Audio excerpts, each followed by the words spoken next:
Michelle, Otto, thank you for being here and willing to share your story. You were injured by a vaccine or so-called vaccine. Can you share where you're from, your background, and tell me what happened? I'm from Florida. I'm born and raised here. I work in healthcare. I'm single. I have 3 boys serving in the U.S. Navy. Um, I was healthy. I did Spartan races. I did CrossFit. I ran every morning 3 miles before even where I went to work, even the morning before I took the vaccine. I was always fit and enjoyed being outside. I mean, I'm a sports person, so I also, did the hunting and fishing and enjoyed the outdoors. Um, the morning that I took the vaccine, I went for my run, took a shower, and went to go get it. There wasn't much information on it. They asked me how I was feeling for the day and things like that. I didn't really want to take the vaccine. It took me a while to think about it, but I had 3 boys in the military, and they were out in the water, and they were mandated to do it. And if anything happened, and also just to see them, I had to be vaccinated. So with the mandates and my children, I made the decision to take the vaccine so I could see my kids, because I didn't want anyone telling me I couldn't be with my children. I took the vaccine, and you sit in the room for 30 minutes because that's all they do is monitor you for 30 minutes. And when I got up after the 30 minutes, I wasn't feeling very well. I went out to my car, and I just sat there for 20 minutes, and I felt like I had the flu. I felt, the fever, the cold chills. I had tingling going down my legs.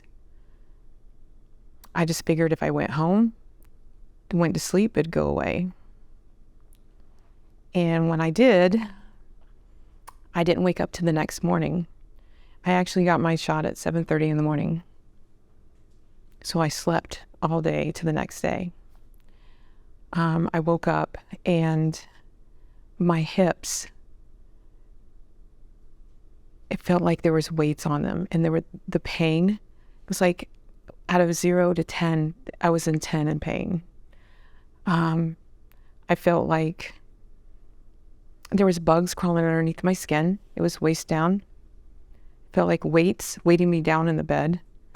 And it felt like pins sticking through my body out of my skin. I had inflammation all over. At the beginning, I had inflammation all over. So I figured I've got to get up. I got to walk it off. When I went to go get up, I fell on the floor. I couldn't walk. So I crawled, went into the bathroom, and I pulled myself up. And I looked at myself in the mirror, and for the first time in my life, I was scared. I figured if I walked around for a little bit, that it would go away. I was holding on to furniture, and my legs kept feeling heavy. Even trying to open up like a water bottle or peanut butter, I couldn't because of the inflammation. So I decided to go back to bed. And again, I slept the whole entire night until the next day. That day, I was supposed to go to work. I haven't left my house the whole time. So I got dressed, and I live on the 2nd floor. So when I went to go walk down, I realized that I was having a hard time walking. So I sat on the steps like a child, and I scooted myself down, and then I went to my car. And once I got in my car, thank God I left early. That time it took me 20 minutes just to get out of my car because I couldn't get myself out. When I went to work and I finally got up on my floor, I felt like I really should have called out sick, but I figured I was in denial. I thought it would just go away. So as I walked around the floor, the administrator came to me and said, "How are you doing?" And I said, "Has anyone had any issues with the vaccine?" They said, "What are you talking about?" And I told them what my symptoms were. And they told me it must be a pre-existing condition and dismissed me. I went to my supervisor and he said the same thing. I went because HR and employee med was on my floor on the hospital. I went there and they told me that nobody else was hurt from it. I went to HR and they dismissed me. At this point, I work at a hospital, so what was I supposed to do? I tried to work the rest of the day. I ended up going home early. This went on for 3 weeks. And as the weeks went on, it felt like instead of 50 pounds apiece on my legs, it was like 100. The pain got worse. The fatigue and weakness was setting in. I was falling asleep as I was driving home. I'd have to pull over. And inside my body, I felt like I was on fire. It's hard to explain to somebody, but it was the worst feeling of my life. By 3 weeks, I couldn't get out of my chair. It started from my waist down, then it went from my wrist up. I finally called my doctor, and she started doing blood tests. She told me she didn't know what was going on. She knew the only thing different was me taking the vaccine. I was never on any kind of medications. I was, at the height of my life, basically. And from there, it just got worse.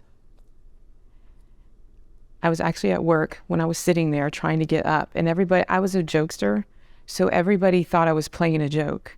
But when they saw my eyes, they knew something was wrong. So the administrator came over because at that time that I couldn't get up, they were actually promoting the vaccine and pushing carts. There were vaccinations ready for anyone to get. And because I had a hard time getting up out of the chair, I again asked if anybody else had an issue with the vaccine. And they said no, that it was safe and it was effective. And I had to have had a pre-existing condition. No one asked me if I could go down the emergency room, nothing. So I called a family member. They picked me up. I went home. I did more blood work at my doctor's office. Every 2 weeks I was going. When a month went by and I wasn't getting better, I was getting worse. I tried to work at least 8 hours instead of a 12-hour shift. I went into a patient's room and she looked at me and she was more worried about me than herself. And when her neurologist came into the room, she spoke about me and she made sure that he came out and make an appointment for me to be seen. Because at this point, I wouldn't be able to see him till July, and this is February. That's a long way. I don't even know where I would have been if that patient didn't speak up for me. Nobody at the hospital spoke up for me. My patient did.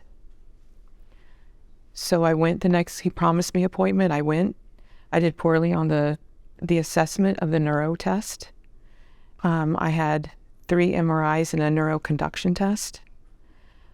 At the follow-up 2 weeks later, I went to him. I couldn't get out of the car. I had to call them to have them get me out of the car. They brought me in, assessed me. They told me just to go to the emergency room. And when I went to the emergency room, they checked me in. I had a lumbar puncture, and I was put on IVIG for 5 days. I did actually start to feel a little better. I wasn't feeling 100%, but I had hope because I'm still in denial that this is all going to go away. I thought after this, when I was discharged, this is going to be it. I'm going to be better. 2 weeks after, I was back in the neurologist office, and I felt twice as bad than I did before. So I had to go see a specialist in 2 hours away because no doctor would see me here. I see a neurologist and immunologist. And ever since then, this month marked 18 months of sitting in an infusion clinic between 6 to 10 hours having IVIG infusions. You sit there alone. You can't have family members come back. And you just sit there for 6 to 10 hours. And believe me, you have plenty of time to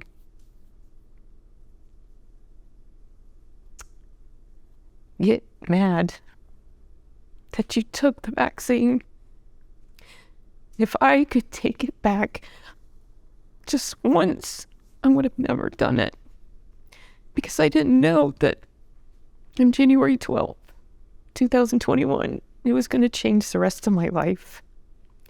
I couldn't, during this time of going to the IVIG, I had to go to an infusion clinic.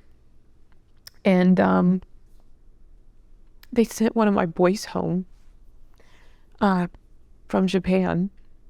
They sent him home to help take care of me. And he helped me do my everyday living, go to the grocery store, take me to drive because I just couldn't do it. And they gave me a walker and a cane, and I started using it because I would fall over when I would go to the store, and people would actually think I was a drunk. It hurt my feelings, and when you try to tell people what's wrong with you, they just think you're crazy. No, at that time, no one in my area, nobody else was hurt, and nobody else was hearing it on the media. So, having a son take care of you, I guess it's a little different than maybe a girl, but I just have 3 sons. He did a great job with me. I only had him for 7 months, so he went back. So he did have to leave after 7 months. And during that time, I did use a walker and a cane, and he flat out looked at me and said, if you continue to use that, you accept being the way you are. Who said that? My middle son. He looked at me because when he got off the ship, when I first saw him, he looked at me and told me, you're mom, but you're not my same mom. It hurt because this son was the one I ran Spartan races with. He wore the Batman mask, and it's like doing one of those mud runs where you have you just go through the mud and crawl up the walls. Really difficult. Very physically enduring. We would do a 4-mile one or a 9-mile one or a 14-mile one. I mean, it was just running and building a bond with my son. That was everything to me. My boys are everything. But when he told me that, it hurt me. So when he told me that if I used the walker or the cane, that I would accept being this way for the rest of my life. And he said, you're a fighter. You've always been a fighter. Try not to use it. So I didn't. It was hard, and I still do it. There's times I do use it when I'm really tired or it hurts, depending on where I am with my infusions. I try not to. If I go in a store, I kind of lean on the cart and things like that. But I was in denial of this whole thing because originally they thought I had Guillain-Barré syndrome. And after a year and a half, they kind of looked at me, and I went into my for my recheck, and I said, so when is this going to go away? I'm ready. And he just said, no. And I said, you're joking, right? He goes, I don't know what to tell you. Nobody knows what to tell us. They keep me on the IVIG because that's the only thing that works for me, because I'm listed as chronic inflammation demyelation polyneuropathy. I do get tremors. I have tinnitus. Um, they haven't tested me for anything else. I haven't even had a blood test in almost a year. It's time to get all my blood tests and everything done again. But I've had a total of 3 neuroconduction tests, a small nerve biopsy, and actually I just took the stitches out of my arm, so I didn't have to go 2 hours to go see the doctor to have them do it. I told them I'd do it myself. It's changed my life completely, going up and down the stairs. I do it. I try not, it's my exercise. It's not what I used to do, but going downstairs, my legs tremble so bad, and I usually hold on to 2 things. The IVHG is helping with my everyday living, but it's wearing off. I'm not getting the extent of it that I should. I did better 2 days versus 1. I go 6 to 10 hours. So if this doesn't work after March, I have this up to March 2023, that they're looking into plasmapheresis, putting a port in me and washing my blood and putting it back in me. And that's every 3 months. And I don't want that. So Why didn't you want that?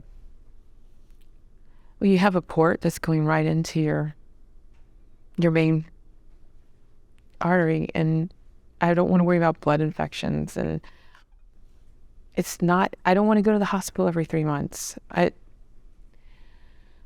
don't want this anymore. I mean, there's days where you don't want to do this anymore. Sometimes I've been on Cymbalta, gabapentin, and Lyrica. None of them work. I have been on everything. Nothing touches it. I've had to do breathing exercises and meditation. So usually when I stare at people, they think I'm scowling or what have you, but I'm not. I'm concentrating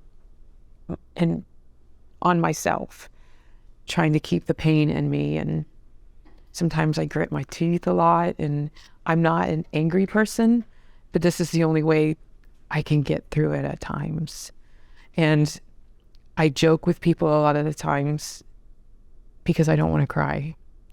But there's days where I don't want to get up and I don't want to do this anymore. I don't want to do the medicine anymore. I don't want to do it anymore. What does that mean?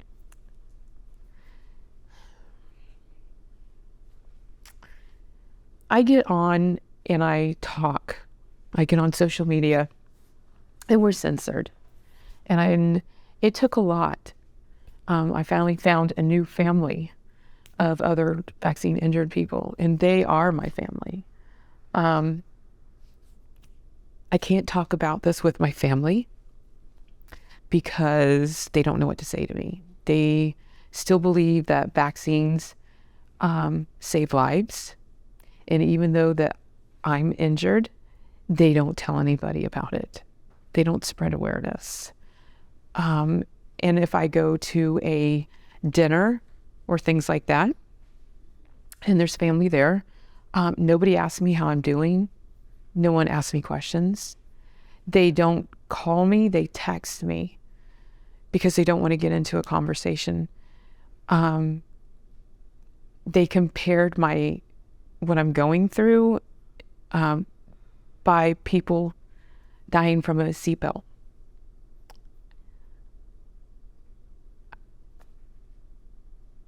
I feel alone. And you feel abandoned. And on top of working at a hospital, you would think that everybody would be caring and compassionate. Instead, they have ignored me. No one will talk to me in the CEO's office, HR. I've even went up to the corporate, and they assigned me one person because vaccine injuries don't exist. And if I say it on the floor, I get written up. And if someone asks me how I'm doing, they text my boss and say that if I answer, they text my boss and say that I'm talking about it. And I don't feel that I should be censored at a hospital. Nobody will talk to me. They've moved people around in HR into a different building, so I don't have to see them. It was hard enough going into a elevator because I work on HR, on the same floor as HR. If I was in the elevator and they saw me, they would start to get on, look at me, and turn around and walk out. Why would they do that? They didn't want to discuss with me about vaccine injuries. Even the doctors, when they got on with me, there was a couple of them that were curious and said, what's wrong with you? Why are you having time? Where have you been? You've been sick. You haven't been walking well. What's going on? At the very beginning, and I would tell them, well, I've never had anyone come into the emergency room with this. I came in through my hospital, and they at first wanted to discharge me before my doctor got there.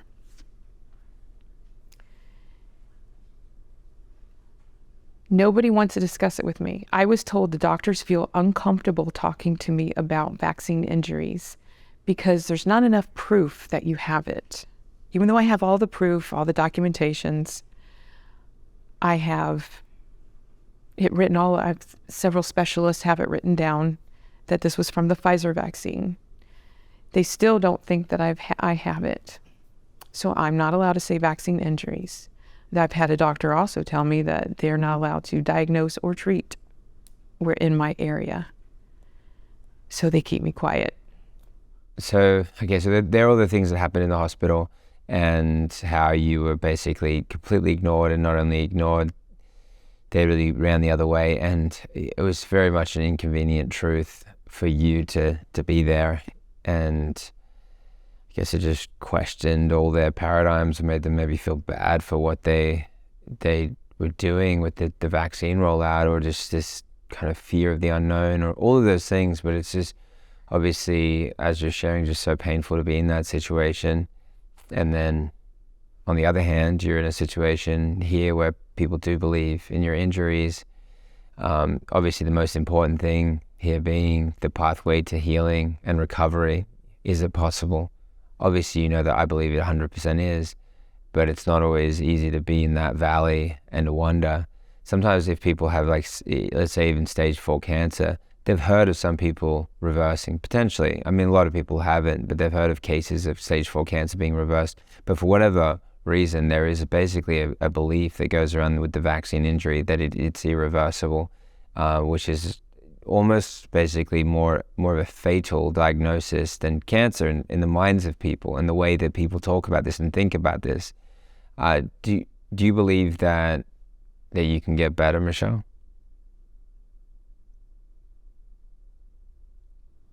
I believe I can get better. I guess the media says one thing, and I don't trust the media. I don't trust the government. This is a biochemical warfare, and it was used in a wrong way. It's a crime against humanity. And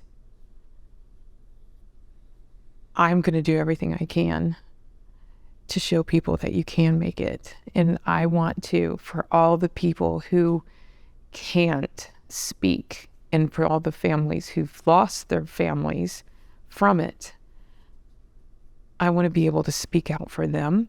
And I want to be able to speak out for the people who have been treated like I have, because nobody deserves it. No one deserves to feel like you're not wanted and you don't matter.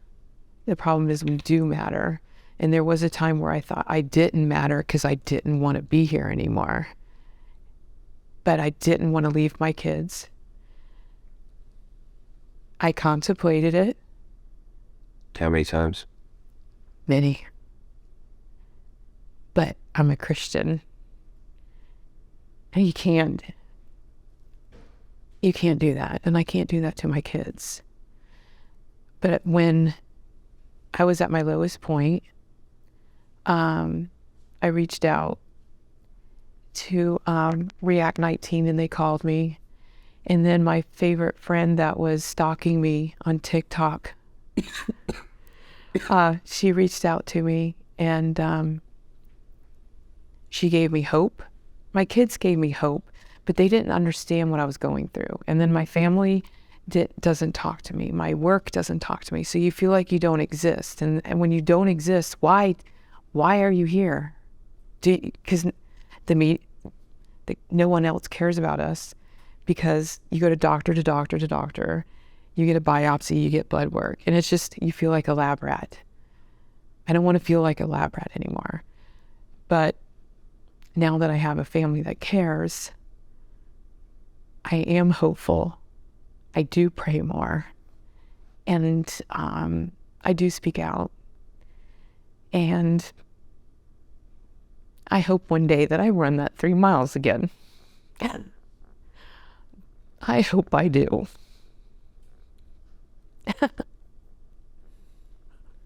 Well, I believe that you will. It sounds like you're really willing to do what it takes to get better. If you believed that it was possible that you could have recovery, it sounds like you're willing to do what it takes. You're doing things with your diet. You're listening to crazy guys like me. Yeah. Oh, I'll listen to you. You make perfect sense. I mean, I'll do whatever it takes. I want to show people that we can do this. I mean, the pharmaceutical company, the government did this to me. I got to trust people like you that we can heal and we can overcome this, because there's a lot of people that give up their life because they can't live like this anymore. I understand how they feel, but we also got to give them hope. And if I can recover for this, or just get to where I run, or just be me again, then I can help other people. We can help other people. We can get them going to where I want them to get their life back. That's all I want. I just want my life back. I just want to irritate people. I want to run. It was fun just running up a flight of stairs. I know that sounds crazy, but it was fun to me. You know, hey, you want to race? What? Yeah, I'm in my 50s. Let's go. I bet I can beat you. I love life. And if I can save somebody else, if I can show them that I got better with everything that I did, from not being able to walk, crawling, I mean, not getting out of my car, losing part of my life. If I can show somebody else that I can do it, I would let everybody know. That would be the best thing in the world. That would be the best gift. And if, I always said that God has a sense of humor. He gave me my 3 boys, and they were just, God, they're so much full of energy, and I loved every bit of it. Thank goodness I was a tomboy. But if I can show them that I can be mom again, and we can get these other people to be healed, and if that's the way God wants to use me, because I always wondered, what else can I do in my life? If this is it, then I got to do it. I'm in all the way. I think that with what you're sharing, there is this hope. I always you notice when I do an interview like this, I always keep hope in tandem. Otherwise, it's the biggest thing that I felt upset about was that, like, people, for example, like Maddie, was getting, like, in a sense, to help a good cause. In some ways, is like being paraded around to get the information out. These vaccines are harming people, but they weren't getting help. And so they were sharing the stories, but for me, I just felt that that's not something I want to be a part of, unless when I'm sharing the stories, it's all in the context of health and healing. And so I don't even speak in a way that would actually, like, put this across like it was a doom and gloom and this is the end, because we then reinforce these beliefs look at what happens. Look at what these vaccines are doing to people. See how it's ruining lives. See how it's ruined her life. She'll never get a quality of life back. See how I just did a disservice by trying to do something that's in service. It's completely, we're saying things that we don't know. Like when somebody says something like that, they don't know that you actually could get better completely. They don't know what they don't know, and they shouldn't say things that are outside of their league, and they should always believe in the best and go and find information that supports that. So I'm just very much, as you can see, a proponent of understanding people get better, can get better. And I've been doing this work for a long time. I've seen so many case studies. I've looked at people that were given, like let's say David, was his last name, Olson. He was given between 3 to 17 days to live. 17 oncologists gave him a minimum of, he said, last time I saw a patient like you, he had 3 or 4 days and he died. He had a tumor the size of a volleyball in his, like across his gut. It had spread so wide. It was in his groin, neck, and spread so far and wide. I interviewed him 8 years past his diagnosis, cancer-free. Oh, wow. And so it's just, obviously that's cancer, but you just keep going through the list of things. I talked about a case with vasculitis, which is a very common vaccine adverse event reaction. Natalia Voloshin, told that both legs would have to be amputated, that her quality of life could never be better again, that she had to have to take steroids and chemo in order to try to suppress the inflammation levels. And then when she did those measures to try to keep her legs, she was then losing her kidney function. Her kidneys were shrinking. They just said, oh, don't worry. Once you lose your kidney function, we'll just put you on dialysis. And then she's got to wait for a kidney transplant. And this was the whole life that she had in front of her. She's back to swimming and cycling. Occasionally we'll text each other. And I know the protocols. In her case, I know the protocols that she used because in this case, me, not a doctor, an investigative journalist, designed the protocol that she took. And she didn't change anything else except for implement that protocol. And she studied that very carefully. In order to replace her when she lost her career as a lecturer and electrical, and she was doing electrical engineering lecturing and various things, but it took 3 people to replace her when she lost her job. Very intelligent. So she did a very good job at actually measuring what things helped her and what things didn't. And this protocol, this direction, these formulas, they actually did help her. They helped to give her, in this case, a full recovery. I keep seeing these things over and over. So I know that it's possible. It's just understanding the mechanism and then understanding what interfaces with that, what solves that problem. So I don't speak like just hoping, I speak knowing. But again, I don't even have the tenacity to say, well, I know everything, because I don't. And there are cases where I look at it, I try something, it doesn't work exactly the way I think. So then I just get that next piece of information, and then and we keep seeing the results. So anyway, there's some hope. What do you feel? I'm hopeful. I'm more hopeful now. I got my family. They're going to push me through it. My new vaccine injured family. I'm going to continue to do these protocols and eat natural, and I'm going to kick this thing's butt. Well, that's all I can do, so I can help others. I mean, I'm going to keep spreading awareness, and I'm going to let people know what I'm doing to feel better. I mean, even though this is going on 2 years, there's still different things I can implement to make myself better. And doing these little things, if it makes it all go away or just make me run a mile, 2 miles, if I can get to 3 miles, I'm going to continue it for the rest of my life, but I'm going to tell everybody about it. There's hope. I know there's hope. That's great. Good for you. Well, I'm so excited. Thank you so much for sharing. Is there anything else that you would like to share that you haven't shared that you think would be helpful for people?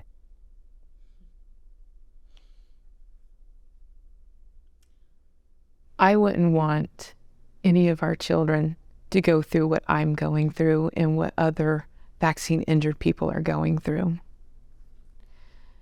There is no way that children should be subjected to have this added on to their vaccine, a list of vaccines that they have to take for school, colleges, or even mandates in hospitals. But our children we need to save because they're our future generation.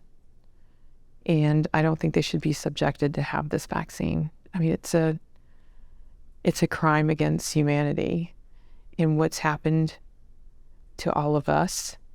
We all have different stories. We all have different injuries. But I can't imagine having our children go through this. And they need to stop the mandates on that. They need to stop pushing the vaccine. They need to just, it doesn't need to happen anymore. I don't want another person to get another vaccine and have to go through what I have to go through, or any of my other friends. It's life-changing.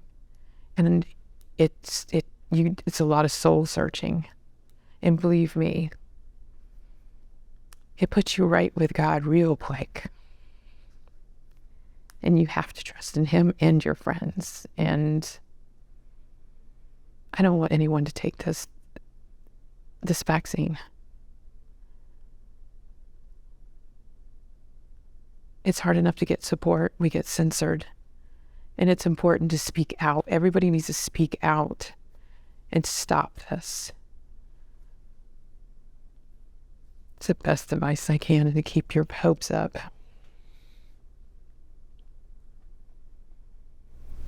You did it. Thank you.